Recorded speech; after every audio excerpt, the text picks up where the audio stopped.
Hello दोस्तों, स्वागत है आपका हमारे YouTube channel target GS all government exam पर। तो दोस्तों, जैसा कि हम लोग एशियन हिस्ट्री के प्रीवियस ईयर एग्जाम में पूछे गए महत्वपूर्ण क्वेश्चनों को टॉपिक वाइज कवर कर रहे थे, जिसमें हम अभी तक एशियन हिस्ट्री के 5 टॉपिक कंप्लीट कर चुके हैं। दोस्तों, जो हमारा छठा अध्याय चल रहा था प्राचीन इतिहास का, उसमें हमने छठे अध्याय में मौर्य साम्राज्य से संबंधित महत्वपूर्ण क्वेश्चनों को देखा। दोस्तों, उसमें हम अभी तक 121 के क्वेश्चन के समथिंग कवर कर चुके हैं दोस्तों, जो आपके आगामी एग्जामों के लिए काफ़ी महत्वपूर्ण होंगे। इससे पहले एक बात और कहना चाहूँगा दोस्तों, जिन लोगों ने भी हमारी पिछली क्लासेस को नहीं देखा है दोस्तों, एक बार उनको जाके वॉच कर ले, क्योंकि वो आपके आगामी एग्जामों के लिए काफ़ी महत्वपूर्ण होंगे दोस्तों। तो चलिए दोस्तों, आज का पहला क्वेश्चन शुरू करते हैं। आज का हमारा पहला क्वेश्चन है दोस्तों, अर्थशास्त्र के अनुसार सीता भूमि का अभिप्राय है। अर्थशास्त्र के अनुसार सीता भूमि का अभिप्राय है दोस्तों, ऑप्शन सी, जनजातियों द्वारा अगर जोती जाने वाली जो भूमि होती थी दोस्तों, उसको सीता कहा जाता था। नेक्स्ट क्वेश्चन, कौन सा अधिकारी का मौर्य प्रशासन का भाग नहीं है। ऑप्शन डी, अग्रहारिक जो है दोस्तों, ये मौर्य प्रशासन का भाग नहीं है। बाकी सब शामिल है दोस्तों, युक्त हो गया, प्रादेशिक हो गया, राजकीय, तीनों शामिल है दोस्तों। डी शामिल नहीं है दोस्तों। नेक्स्ट क्वेश्चन, पंकोदक हो गया, सन्निरोधे, पंकोदक सन्निरोधे मौर्य प्रशासन द्वारा लिया जाने वाला जुर्माना था। ऑप्शन ए, सड़क पर कीचड़ फैलाने पर लिया जाता था दोस्तों। ये कर वेरी इंपॉर्टेंट क्वेश्चन है दोस्तों। नेक्स्ट क्वेश्चन की तरफ बढ़ते हैं। किस राजवंश के शासक अगर सीरिया जैसे अगर पश्चिम में दूर के देशों के अगर साथ अगर राजन्य संबंध रखते थे। किस राजवंश के शासक सीरिया जैसे जो पश्चिमी दूर के देशों के साथ थे दोस्तों, अगर राजन्य संबंध रखते थे। मौर्य ही होगा दोस्तों, ऑप्शन ए राइट होगा। नेक्स्ट क्वेश्चन, मौर्य को कौन सी मुद्रा, मौर्य काल में दोस्तों कौन सी मुद्रा प्रचलन में थी। मौर्य काल में जो मुद्रा मुद्रा प्रचलन में थी दोस्तों, कौन सी थी। ऑप्शन ए पर्ण। वेरी इंपॉर्टेंट क्वेश्चन है दोस्तों। नेक्स्ट क्वेश्चन की तरफ बढ़ते हैं। अशोक का समकालीन सीरिया का अगर ग्रीक राजा अगर जिसका उसके अभिलेखों में उल्लेख मिलता है, वो कौन था दोस्तों। ऑप्शन ए एंटियोकस द्वितीय हो गया। वेरी इंपॉर्टेंट क्वेश्चन है दोस्तों।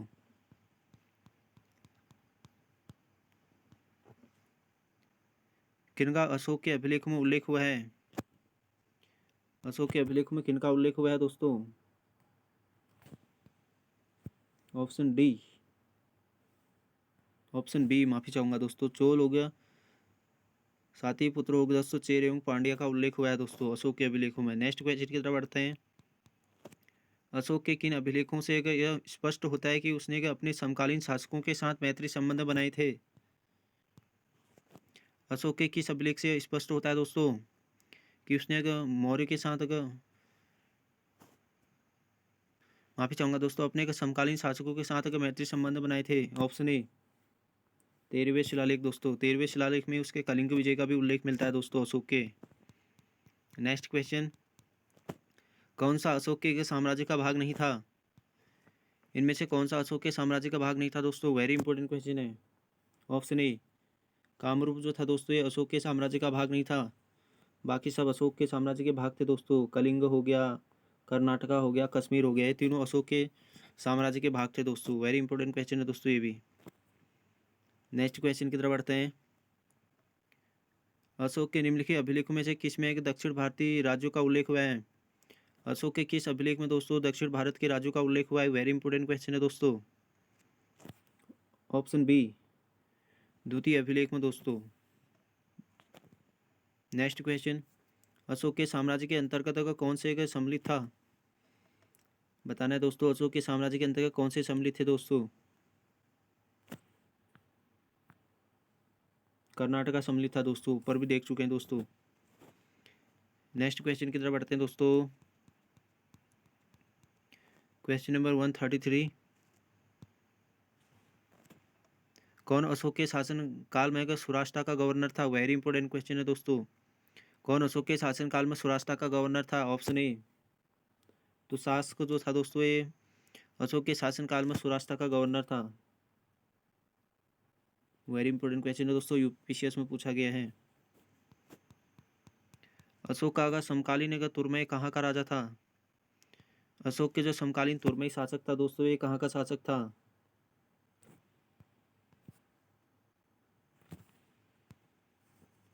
ऑप्शन ए मिंदा का शासक था दोस्तों। नेक्स्ट क्वेश्चन,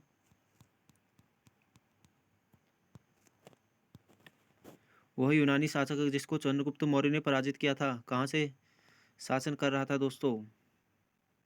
जिसको चंद्रगुप्त मौर्य ने पराजित किया था। ऑप्शन बी सीरिया, सीरिया से शासन कर रहा था दोस्तों। नेक्स्ट क्वेश्चन, अशोक का समकालीन नगर सिंहल का नरेश कौन था? अशोक के समकालीन सिंहल नरेश कौन था दोस्तों? Very important question. Option C तिस्क। नेक्स्ट क्वेश्चन देख लेते हैं दोस्तों, मकदुनिया में अशोक का समकालीन राजा कौन था? वेरी इंपॉर्टेंट क्वेश्चन है दोस्तों। मकदुनिया में अशोक का जो समकालीन राजा था वो कौन था दोस्तों? ऑप्शन बी एंटीगोन दोस्तों। नेक्स्ट क्वेश्चन की तरफ बढ़ते हैं, चंद्रगुप्त मौर्य ने सैलिकोस को किस वर्ष पराजित किया था? वेरी इंपॉर्टेंट क्वेश्चन है दोस्तों, बहुत बार पूछा जाता है। चंद्रगुप्त मौर्य ने सैलिकोस को किस वर्ष पराजित किया था? ऑप्शन सी 305 में। नेक्स्ट क्वेश्चन, बिंदुसार के दरबार में कौन राजदूत था? बिंदुसार के दरबार में कौन राजदूत था दोस्तों? Very important question. Option C Deimachus. Deimachus Bindusara के राज दरबार में राजदूत था दोस्तों। अगले क्वेश्चन की तरफ बढ़ते हैं दोस्तों, बिंदुसार के दरबार में सीरिया के शासक एंटियोकस के प्रथम के राजदूत के रूप में मेगस्थनीज के स्थान पर कौन आया था? ऑप्शन डी है दोस्तों डायोमिकस। अगले क्वेश्चन की तरफ बढ़ते हैं, यूनानी राजदूतों का डायोमिकस का किसके शासनकाल में भारत आया था? वेरी इंपॉर्टेंट क्वेश्चन है दोस्तों। Option B Bindusara. जो डायोमिकस था दोस्तों, ये बिंदुसार के समय भारत आया था। अगले क्वेश्चन की तरफ बढ़ते हैं, बिंदुसार की राजभाषा माफी चाहूंगा दोस्तों, बिंदुसार की राज्यसभा में आने वाला सीरिया का राजदूत कौन था? बिंदुसार की राज्यसभा में आने वाला सीरिया का राजदूत कौन था? Option B Deimachus.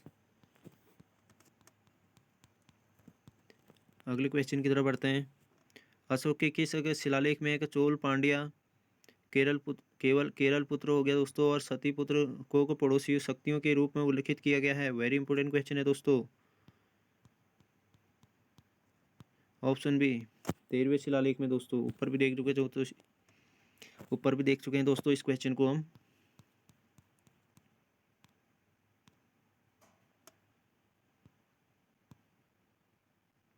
अगले क्वेश्चन की तरफ बढ़ते हैं, टालेमी होगा फिलाडेल्फस हो गया, टालमी फिलाडेल्फस होगा जिसके साथ होगा अशोक के राज्य ने संबंधित है, कहाँ का शासक था दोस्तों? टालमी फिलाडेल्फस कहाँ का शासक था दोस्तों जिसका अशोक के साथ राज्य ने संबंध थे दोस्तों? ऑप्शन बी मिंदा। नेक्स्ट क्वेश्चन देख लेते हैं, सेल्यूकस जिसको अलेक्जेंडर द्वारा सिंध एवं अफगानिस्तान का प्रशासक नियुक्त किया गया था, को किस भारतीय राजा ने हराया था? सेल्यूकस को किस भारतीय राजा ने हराया था दोस्तों? जो चंद्रगुप्त होगा दोस्तों, इसका डी इसका राइट ऑप्शन है। वेरी इंपॉर्टेंट क्वेश्चन है दोस्तों ये भी। अशोक के किस अभिलेख में 5 यवन शासकों का उल्लेख मिलता है? इंपॉर्टेंट क्वेश्चन है दोस्तों ये भी। वैसे तो ये सारे इंपॉर्टेंट क्वेश्चन है दोस्तों, क्योंकि जितने भी क्वेश्चन मैं करा रहा हूँ दोस्तों, आप लोगों को किसी न किसी एग्जाम में जरूर पूछे गए हैं। 13वां शिलालेख दोस्तों, अशोक का जो 13वां शिलालेख है दोस्तों, इसमें 5 यवन शासकों का उल्लेख मिलता है। अगले क्वेश्चन की तरफ बढ़ते हैं, सेल्यूकस निकेटर जिसमें चंद्रगुप्त ने अफगानिस्तान का हासिल किया गया किस स्थान का शासक था? सेल्यूकस निकेटर दोस्तों जिसने चंद्रगुप्त ने अफगानिस्तान हासिल किया था, किस स्थान का शासक था? ऑप्शन सी सीरिया और बेबीलोन। अगले क्वेश्चन की तरफ बढ़ते हैं, 2003 माफी चाहूंगा दोस्तों, 303 ईस्वी में एक चंद्रगुप्त और सेल्यूकस के बीच हुई संधि के संदर्भ में कौन सा वक्तव्य विवादास्पद है दोस्तों? वेरी इंपॉर्टेंट क्वेश्चन है दोस्तों। जो ऑप्शन डी है दोस्तों, ये विवादास्पद है दोस्तों। सेल्यूकस ने अपनी पुत्री का विवाह चंद्रगुप्त से किया था। बाकी सब सही है दोस्तों। सेल्यूकस ने अपना का बड़ा क्षेत्र को चंद्रगुप्त को समर्पित किया था, बिल्कुल सही है। चंद्रगुप्त ने 500 हाथी सेल्यूकस को उपहार स्वरूप दिए थे, ये भी बिल्कुल सही है। मेगास्थनीज के रूप में एक यूनानी राजदूत मौर्य दरबार में भेजा गया था, ये भी बिल्कुल सही है दोस्तों। जो ऑप्शन डी है दोस्तों, ये विवादास्पद है दोस्तों। नेक्स्ट क्वेश्चन,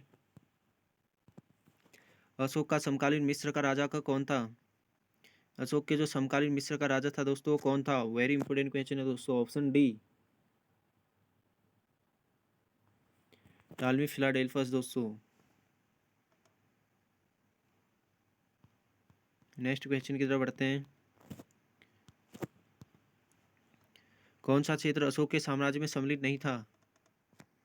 इनमें से कौन सा क्षेत्र अशोक के समकालीन सम्मिलित नहीं था दोस्तों? उसके साम्राज्य में श्रीलंका शामिल नहीं था दोस्तों, बाकी तीनों थे, अफगानिस्तान, बिहार, कलिंग, ये अशोक के साम्राज्य के हिस्से थे दोस्तों। नेक्स्ट क्वेश्चन, चाणक्य का अन्य नाम क्या है दोस्तों? विष्णुगुप्त होगा दोस्तों, बी इसका राइट ऑप्शन हो जाएगा। नेक्स्ट क्वेश्चन की तरफ बढ़ते हैं। प्राचीन भारत के ग्रंथों में किस में पति द्वारा परित्यक्त पत्नी के लिए विवाह विच्छेद की अनुमति दी गई है? ये भी बहुत महत्वपूर्ण क्वेश्चन है दोस्तों, ऑप्शन डी, अर्थशास्त्र में। अर्थशास्त्र के रचयिता कौन है दोस्तों? कौटिल्य। खैर ये तो सिंपल ही है, सभी लोगों को पता रहता है। कौटिल्य प्रधानमंत्री थे। कौटिल्य किसके प्रधानमंत्री थे दोस्तों? ऑप्शन सी, चंद्रगुप्त मौर्य के। अगले क्वेश्चन की तरफ बढ़ते हैं। चाणक्य अपने एक बचपन में किस नाम से जाने जाते थे? चाणक्य अपने बचपन में किस नाम से जाने जाते थे दोस्तों? Option C, Vishnugupta. अगले क्वेश्चन की तरफ बढ़ते हैं। पुस्तक में उल्लिखित अर्थशास्त्र के लेखक के नामों में कौटिल्य के अन्य नाम यह है, क्या है दोस्तों? चाणक्य होगा, विष्णुगुप्त दोस्तों, डी राइट है दोस्तों।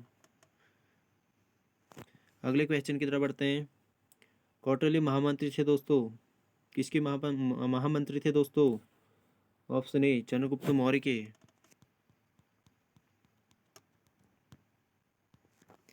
अगले क्वेश्चन की तरफ बढ़ते हैं। कौटिल्य के अनुसार कौन सा कथन असत्य है दोस्तों? कौटिल्य के अनुसार निम्न से कौन सा कथन असत्य है, देख लेते हैं। राजा सर्वशक्तिशाली है, बिल्कुल सही है। ऑप्शन पहला बिल्कुल सही है दोस्तों, राजा सर्वशक्तिशाली है। माफ़ी चाहूँगा दोस्तों, आप लोग से थोड़ा डिले हो गया था। राजा का सर्वशक्तिशाली है, बिल्कुल सही है दोस्तों। दूसरा ऑप्शन देख लेते हैं। राजा को सर्वशक्तिशाली सेना रखनी चाहिए, बिल्कुल सही है दोस्तों। ऑप्शन सी क्या है, इसको भी देख लेते हैं। राजा को अपनी एक सहायता के लिए मंत्री नहीं रखने चाहिए, बिल्कुल गलत है दोस्तों। राजा तो अपनी सहायता के लिए मंत्री रखेंगे ही ना, बिना मंत्री के क्या होगा दोस्तों? तो सी इसका रॉन्ग हो जाएगा दोस्तों। जो सी कथन ये असत्य है दोस्तों। डी भी बिल्कुल सही है दोस्तों। जासूसी के लिए राजा को बहुत टाइम है कि जासूस रखने चाहिए, क्योंकि जासूसी ऐसा काम करेंगे दोस्तों कि जो बाहरी आक्रमण होंगे उनके बारे में गुप्त सूचनाएं देंगे दोस्तों। राज्य के अंदर क्या चल रहा है उसके बारे में जानकारी देंगे राजा को। नेक्स्ट क्वेश्चन की तरफ बढ़ते हैं। चाणक्य के अर्थशास्त्र के अनुसार अगर सेना में किस वर्ण के लोगों को सम्मिलित होने चाहिए? चाणक्य के अर्थशास्त्र के अनुसार दोस्तों सेना में किस वर्ण के लोग सम्मिलित होने चाहिए? ऑप्शन डी, क्षत्रिय, शूद्र, वैश्य और ब्राह्मण। ये एक अच्छी बात लग रही है दोस्तों, क्योंकि इसमें शूद्रों को भी शामिल किया जा रहा है। वैसे शूद्र को निम्न कुल के जो लोग हैं उनको भी शामिल किया जा रहा है दोस्तों। तो वेरी इंपॉर्टेंट क्वेश्चन है ये भी दोस्तों। नेक्स्ट क्वेश्चन देख लेते हैं। अर्थशास्त्र के संबंध में निम्न के कथनों में से कौन से सही नहीं है? इनमें से कौन से कथन अर्थशास्त्र के संबंध में सही नहीं है दोस्तों? ऑप्शन ए देख लेते हैं। यह राजा के कर्तव्यों को निर्दिष्ट करता है, बिल्कुल सही है दोस्तों। यह देश के उस समय के आर्थिक जीवन का वर्णन करता है, यह सही नहीं है दोस्तों। यह राजनीति के सिद्धांत स्थापित करता है, बिल्कुल सही है। यह वित्तीय सुधारों की आवश्यकता पर बल देता है, ये भी बिल्कुल सही है दोस्तों। तो इसका ऑप्शन जो बी है दोस्तों, ये बिल्कुल रॉन्ग है। अगले क्वेश्चन की तरफ बढ़ते हैं। राज्य के सप्तांग सिद्धांत के अनुसार अगर राजा, एक बार माफ़ी चाहूँगा दोस्तों, एक बार और रीड कर लेते हैं। राज्य के सप्तांग सिद्धांत के अनुसार राज्य का सातवां अंग कौन सा था दोस्तों? वेरी इंपॉर्टेंट क्वेश्चन दोस्तों। ऑप्शन सी, मित्र। कौटिल्य का अर्थशास्त्र है दोस्तों। कौटिल्य का अर्थशास्त्र एक क्या है दोस्तों? ऑप्शन डी, शासक के सिद्धांतों की पुस्तक है दोस्तों। वेरी इंपॉर्टेंट क्वेश्चन है दोस्तों। नेक्स्ट क्वेश्चन की तरफ बढ़ते हैं। किसकी तुलना अगर मैकियावेली के प्रिंस से की जाती है? कौटिल्य के अर्थशास्त्र की दोस्तों। बी राइट हो जाएगा। अगले क्वेश्चन की तरफ बढ़ते हैं। कौटिल्य के अर्थशास्त्र के अनुसार राजा की ओर से सिक्के ढालने वाले अधिकारी की संज्ञा थी। क्या संज्ञा थी दोस्तों? लक्षणाध्यक्ष। वेरी इंपॉर्टेंट क्वेश्चन है दोस्तों।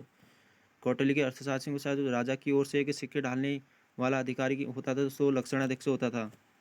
अगले क्वेश्चन की तरफ बढ़ते हैं। कौटिल्य के अर्थशास्त्र में किस पहलू पर प्रकाश डाला गया है? ऑप्शन बी, राजनीतिक नीतियों पर दोस्तों। तो चलिए दोस्तों अगला क्वेश्चन देखते हैं।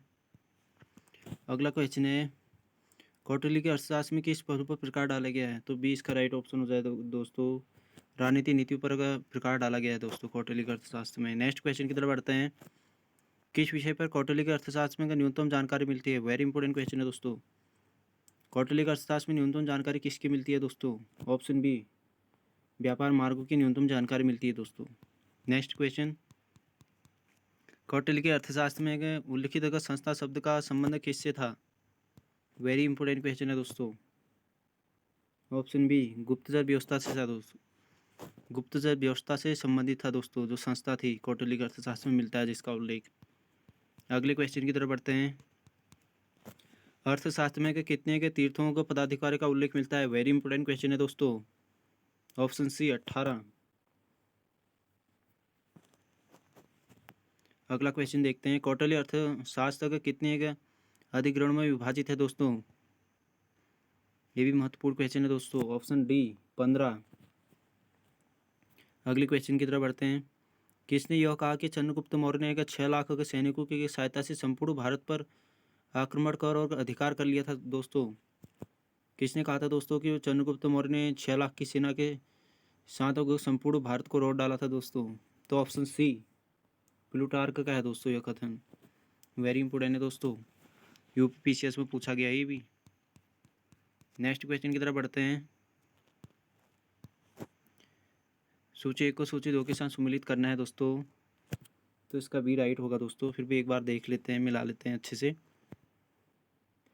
जो समाहर्ती होता था दोस्तों, समाहर्ती ये राजस्व प्रधान संग्राहक जो होता था दोस्तों उसका पद धारित करता था। बी का देख लेते हैं। सन्निधात्री जो होता था दोस्तों, सन्निधात्री ये कोषपाल होता था। सी का देख लेते हैं। संस्थाध्यक्ष जो होता था तो दोस्तों ये बाजार अधीक्षक होता था। संस्थाध्यक्ष बाजार अधीक्षक होता था। और जो अंतर्गवंशिका है दोस्तों, अंतर्वंशिका ये महलों के रक्षक के प्रमुख होता था दोस्तों।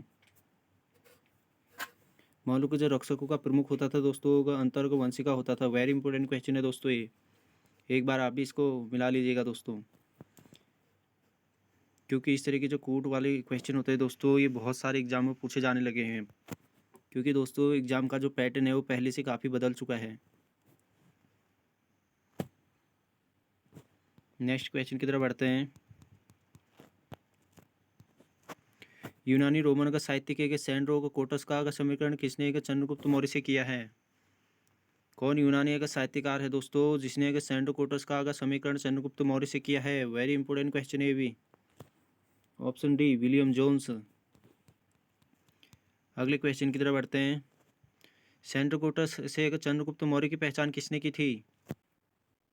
ये होगा दोस्तों विलियम जोन्स ने। जो चंद्रगुप्त मौर्य था दोस्तों उसको सैंड्रो कोटस के नाम से भी जाना जाता है। कभी ऐसा भी पूछ लिया जाता है कि चंद्रगुप्त मौर्य को किस अन्य नाम से भी जाना जाता है, तो सैंड्रो कोटस कीजिएगा आप लोग। अगले क्वेश्चन की तरफ बढ़ते हैं। यूनानी लेखकों ने किस मौर्य शासकों को अमित्रघात की संज्ञा दी है? वेरी इंपॉर्टेंट क्वेश्चन है दोस्तों। तो ऑप्शन बी इसका राइट होगा दोस्तों। बिंदुसार को यूनानी लेखकों ने अमित्रघात की संज्ञा दी है। अगले क्वेश्चन की तरफ बढ़ते हैं। किस इतिहासकार के अनुसार अगर शिलालेखों में अशोक ने अगर जिस अगर धर्म का प्रतिपादन किया वह वस्तु का राजधर्म था? ऑप्शन ए दोस्तों, फ्लीट दोस्तों। ऑप्शन ए इसका राइट होगा। नेक्स्ट क्वेश्चन की तरफ बढ़ते हैं। प्राचीन भारत में अगर कौन सी एक लिपि को दाईं ओर से बाईं ओर लिखी जाती थी? तो खरोष्टी होगी दोस्तों। ये भी इम्पोर्टेंट क्वेश्चन है दोस्तों। खरोष्टी ऐसी लिपि थी दोस्तों जो बाईं ओर से, माफी चाहूँगा, जो दाईं ओर से बाईं ओर लिखी जाती थी दोस्तों। अगले क्वेश्चन की तरफ बढ़ते हैं। कौन सा अगर सबसे एक पुराना राजवंश है, डायनेस्टी है दोस्तों? सबसे पुराना राजवंश किसको माना जाता है दोस्तों? 4 ऑप्शन दिए गए हैं, बताना है आपको। ऑप्शन बी मौर्य, मौर्य को ही दोस्तों सबसे पुराना राजवंश माना जाता है। अगले क्वेश्चन की तरफ बढ़ते हैं। बिंदुसार काल में किस स्थान पर का अमात्यों के विरुद्ध का नागरिकों द्वारा सम्राट से शिकायत की गई थी? वेरी इंपॉर्टेंट क्वेश्चन है दोस्तों। बिंदुसार काल में किस स्थान पर जो अमात्य होते थे दोस्तों, उनके विरुद्ध नागरिकों द्वारा सम्राट से शिकायत की गई थी? ऑप्शन ए तक्षशिला में।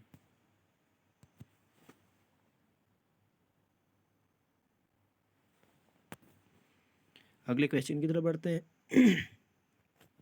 अगले क्वेश्चन की तरफ बढ़ते हैं। गले में खांसी भी हो जा रही दोस्तों, इसलिए मैं माफी चाहूँगा आप लोगों से इसके लिए। अशोक का अपने के शिलालेखों में सामान्यतः जिस नाम से का उल्लेख हुआ है वो क्या है दोस्तों? कौन से का नाम का उल्लेख हुआ है दोस्तों अशोक के शिलालेखों में? ऑप्शन डी दोस्तों। ऑप्शन डी इसका राइट है दोस्तों, प्रियदर्शी। अशोक को जो अपने शिलालेखों में सामान्यतः नाम से बुलाया जाता था दोस्तों, प्रियदर्शी था। वेरी इंपॉर्टेंट क्वेश्चन है दोस्तों। अगले क्वेश्चन की तरफ बढ़ते हैं। मिस प्रिंट हुआ है दोस्तों।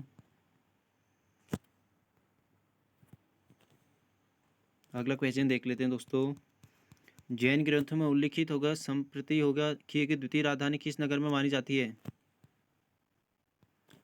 संप्रति थी दोस्तों, उसकी द्वितीय राजधानी किस नगर में मानी जाती है? Option B Ujjain. अगला क्वेश्चन देख लेते हैं। सोपारा कहाँ स्थित था? महाराष्ट्र।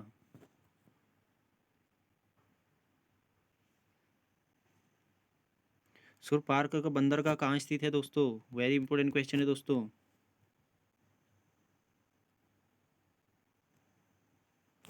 ऑप्शन सी अपरांत दोस्तों। जो सुर पार्क का बंदरगाह है दोस्तों, ये अपरांत में स्थित है दोस्तों। नेक्स्ट क्वेश्चन देखते हैं। मौर्य साम्राज्य के पतन का मुख्य कारण क्या था? मौर्य साम्राज्य का मुख्य पतन का कारण क्या था दोस्तों? ऑप्शन सी अशोक के बाद के राजाओं का निर्बल होना। जो मौर्य साम्राज्य है दोस्तों, उसका एक और कारण भी माना जाता है, जिसमें कहा जाता है कि अशोक की जो युद्ध त्याग की नीति थी दोस्तों, वो भी एक मौर्य साम्राज्य के पतन का कारण बनी थी।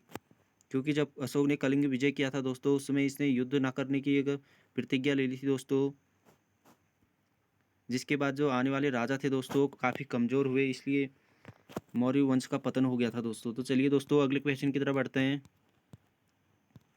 नेक्स्ट क्वेश्चन देख लेते हैं। कौन कनिष्क के समकालीन थे?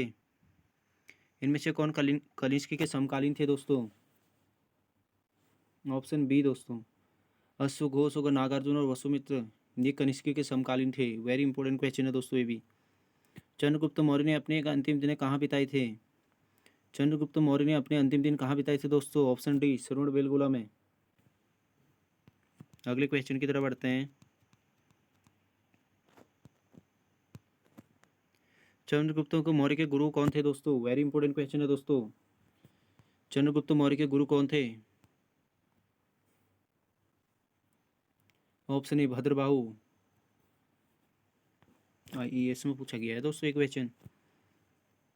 किसने सहिष्णुता और उदारता और करुणा के त्रिवद का आधार पर राजधर्म की स्थापना की थी? अशोक ही होगा दोस्तों। ऑप्शन ए इसका राइट हो जाएगा। आधुनिक देवनागरी लिपि का प्राचीन रूप क्या है दोस्तों? Option B Brahmi. जो आधुनिक देवनागरी लिपि है इसका प्राचीन रूप ब्राह्मी है। ऑप्शन बी इसका राइट है। नेक्स्ट क्वेश्चन की तरफ बढ़ते हैं। किसी के सर से स्तूप मानते हैं दोस्तों? तो ऑप्शन सी सांची को। अगला क्वेश्चन देख लेते हैं दोस्तों। क्वेश्चन होगा 190। सांची का स्तूप किस शासक ने बनवाया था? सांची का स्तूप किस शासक ने बनवाया था दोस्तों? ऑप्शन बी अशोक ने। काफ़ी बार पूछा गया है दोस्तों ये क्वेश्चन भी। तो चलिए दोस्तों आज का वीडियो काफ़ी लेंदी हो चुका है, इसलिए क्लास को यहीं पर इन करते हैं। जल्दी ही मिलेंगे आप लोगों को नई क्लास के साथ में, जिसमें हम मौर्य साम्राज्य से संबंधित जितने भी हमारे क्वेश्चन और रह गए उन सबको कवर करेंगे दोस्तों। अगर किसी भी क्वेश्चन से संबंधित आप लोगों को कोई अगर कन्फ्यूजन हो तो आप मुझको कमेंट बॉक्स में बता सकते हैं, मैं अगली क्लास में उसको क्लियर कर दूंगा दोस्तों। थैंक यू, धन्यवाद।